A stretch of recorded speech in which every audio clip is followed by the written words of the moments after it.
यसैबाट तान्न मिल्छ।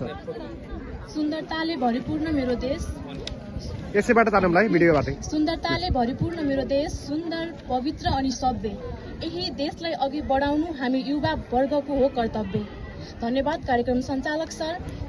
यस कार्यक्रममा प्रमुख अतिथिको रूपमा रहनु भएको आदरणीय प्रधानाध्यापक सर लगायत सम्पूर्ण सरम्यामहरू, निर्णायक मण्डलको भूमिकामा रहनु भएको निर्णायक मण्डलज्यूहरू र मसँग प्रतिस्पर्धी र अप्रतिस्पर्धी सम्पूर्ण साथीहरूमा म कक्षा 10 मा अध्ययन र छात्रा समीक्षा परियारको तर्फबाट हार्दिक नमस्कारसँगै न्यानो अभिवादन छ।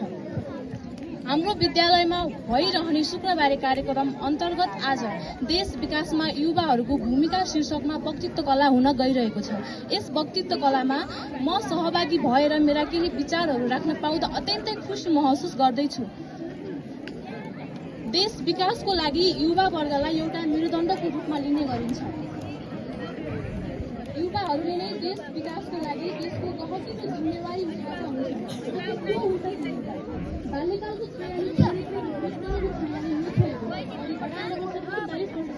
नागरिकहरू नै युवा हुन्। इतिहासमा हेर्ने हो भने युवाहरूकै बलिदान, पसिना र रगतले हाम्रो देश नेपालको सीमा रेखा सिर्जित भएको थियो। युवाहरूले नै सङ्घर्ष गरेर आज लामो युद्धपछि हाम्रो देश यहाँसम्म आउन सफल भएको छ। कुनै समयमा बेलायती जस्तो मुलुकलाई हराएको हाम्रो देश आज किन गरिबीको चपेटमा परेको छ त?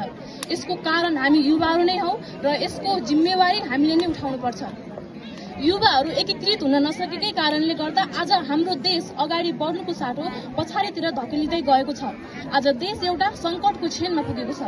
हरेक दिन नेपाली युवाहरू कामको खोजीमा विदेशिने गरेका छन्। कि यसरी नै युवाहरू विदेश गए भने देशको विकास हुन सक्छ त? पक्कै पनि हुँदैन।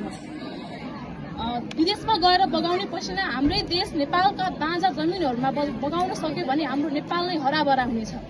केही गरेर नेपालमै बस्ने सङ्कल्प लियो भने यहाँ विकल्पका पाटाहरू धेरै छन्।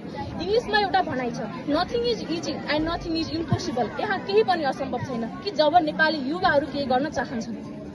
युवाहरू आजको नवीनतम टेक्नोलोजीमा अप टु डेट छन्। उनीहरूले जोखिम लिने, चुनौतीको सामना गर्ने र आफ्ना इच्छाहरू प्राप्त गर्न प्रयत्न गर्न तयार छन्। यस्ता युवाहरू राष्ट्र निर्माणका लागि एकजुट भएर अगाडि बढ्न सके भने साँच्चीकै हाम्रो देश निर्माणको लागि अगाडि आउने जस्तोसुकै बाधा, अर्जन र अप्ठ्यारो परिस्थितिलाई पनि सामर्थ्य गरेर सजिलैसँग पन्छ्याएर साँच्चीकै नेपाललाई उन्नति र प्रगतिको बाटोमा पुर्याउन सक्छन्। हाम्रो नेपालका युवाहरू डाक्टर बनेका छन्, पाइलट बनेका छन्, इन्जिनियर बनेका छन्। नेपाली आमाले खाइ नखाइ इन्जिनियर बनाएको छोरो पढाइ लेखाइ सकेर विदेश हिँड्छ। विदेश गएर माइक्रोसफ्ट कम्पनीमा काम गर्छ। यो त गर्वकै कुरा हो। तर विडम्बना, उसकै घरमा बिग्रिएको रेडियो बनाउने कोही नभएर नेपाली आमा रेडियो सुन्न तडपिरहेकी छिन्। खै त यो कुरा नेपाली युवाहरूले बुझेको? म हरेक नेपाली युवाहरूलाई के भन्न चाहन्छु भने हामीलाई देशले के अवसर दियो, हामीलाई देशले किन दियो र भन्दा पनि हामीले देशका निम्ति के गर्न सक्छौँ, के गर्दा हामीले देश विकासमा सहयोग गर्न सक्छौँ भन्ने कुरालाई नै प्राथमिकतामा राख्दै सबैले विदेशमा बगाउने पसिना हाम्रै देशमा बगाऊ, हाम्रो देश नै हराभरा गराऊ, देश विकासमा अगाडि बढाऊ, देशमै सुन फलाऊ भन्दै मेरा 2 शब्दहरू यही अन्त्य गर्छु। धन्यवाद।